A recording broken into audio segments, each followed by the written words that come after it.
Greetings students and welcome to the Manifested e-learning platform.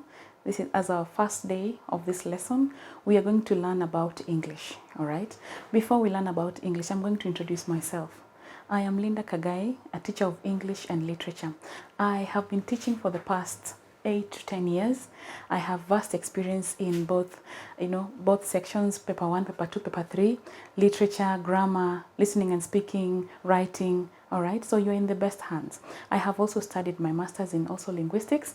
I also I'm a trained examiner in English paper 3, so you're in the best possible hands, all right? Sit back, relax, and let's enjoy the session. We are going to look at English. Why do we study English? What is the objective of teaching English in secondary schools?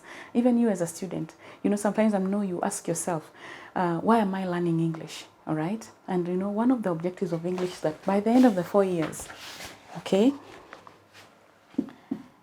after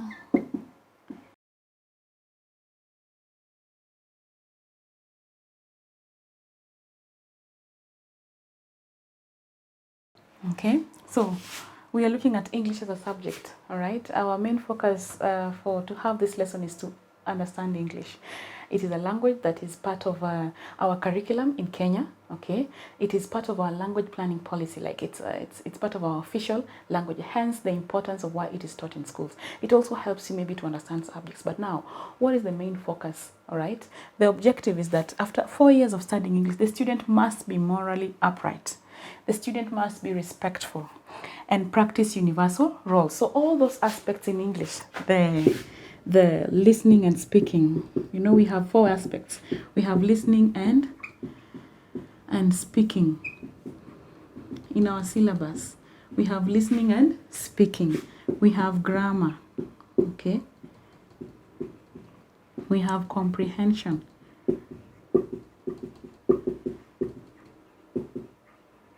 And we have writing, okay? Maybe we might also have literature.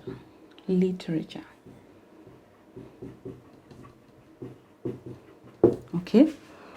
So, but when you open the first textbook, you will look at listening and speaking, you will see grammar, you'll see comprehension, you'll see writing, okay? And even as you interact with your teachers as well, you'll also encounter literature through the stories that they tell you, through the books that you will read, through the novels, through the class readers. You will encounter literature and even be able to understand some words. But what is the intention of teaching all these things?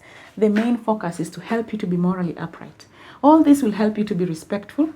All this will help you to have universal human roles. Are you together? So that as you study, okay, you'll be able to, one of the things you should be able to do is to be a critical thinking, okay? Other objectives of teaching English.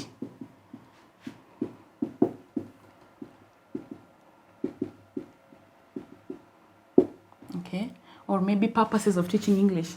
It is to enable a student to be a critical thinker. Can you be able to analyze something? Can you be able to make assumptions about something? Can you be able to think through something when you're given a comprehension passage? If you've been told to give an opinion on something, can you be able to do so? So this English will equip you with knowledge on how to be a critical thinker. Another thing is that it will help you in interpretation. You will need this knowledge, not just here, but even outside high school. Can you be able to interpret situations when you encounter them? Can you be able to be able to make a presumption about something?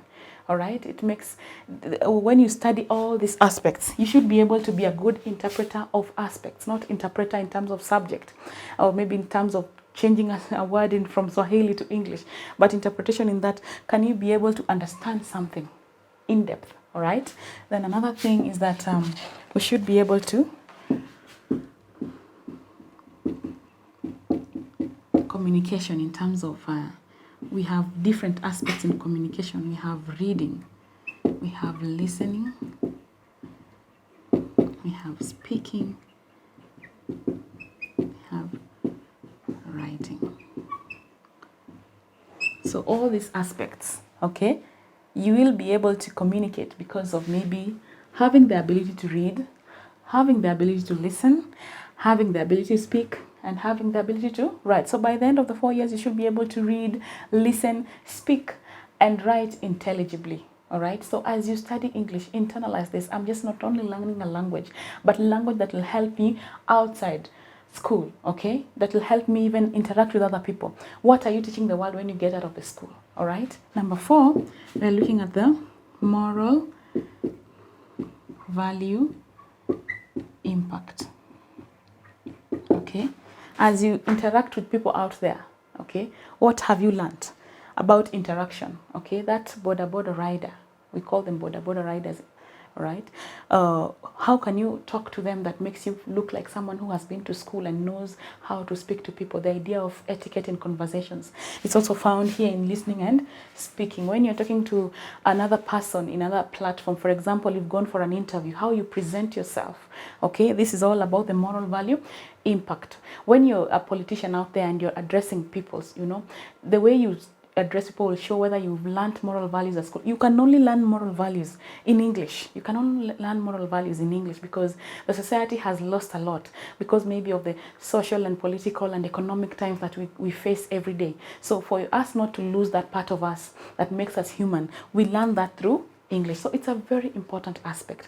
Don't just look at it as something that is easy or something that came through the sea, as people call it, that it's a language that came through the sea. No, it is something that will not only help you be, you know, universally, you know, ready to face anything in the world, or maybe make you to be able to use it not only in Kenya but also outside. Wherever you go, you will use it. But no, it also helps you in other internal processes, you know, the critical thinking aspect, the interpretation aspect, the communication aspect, the moral value aspect. And under communication, which is the most important thing, the first thing that someone will say that this student has been taught English is when you look at how you read, how you speak, how you listen, okay, how you write. That will show us whether you've learned English or not, and even how you interpret situations, how you critically think before you answer something. All these careers will require that. All right, it's something that you cannot really do without. And you know, it's only in English that we get to publish articles and you get to see how people speak. All right, it's only through our understanding and maybe our competence in the language. All right, so it's something that we cannot really do without. As you step forward to understand what English is, as we get deeper into learning grammar, learning literature, learning, you know, comprehension and how to answer these questions in English, let us come into it with an open mind that at the end of it all, we're going to benefit, we're going to come out of it as better students, competent students, not only in the spoken but also in the written, and also morally upright all round, which can be able to benefit from learning English. So take it as something that is not that shouldn't be shoved aside as just some students do, but this is something that will help you even in your career. You know, for you to do some careers, you need to have a very good grade in English. For you to be that doctor, you need to be a very good student in English. So let's not just shove it aside. Let us dedicate all our time to understand what this English is in all its aspects, so that we can be able to be better and even ensure that we have captured this at the end of the 4 years as a student. All right, I do wish you a lovely time, and as we get through it all, we'll get to know each other, we'll get to interact, we'll get to understand other aspects in English. I do wish you a lovely moment.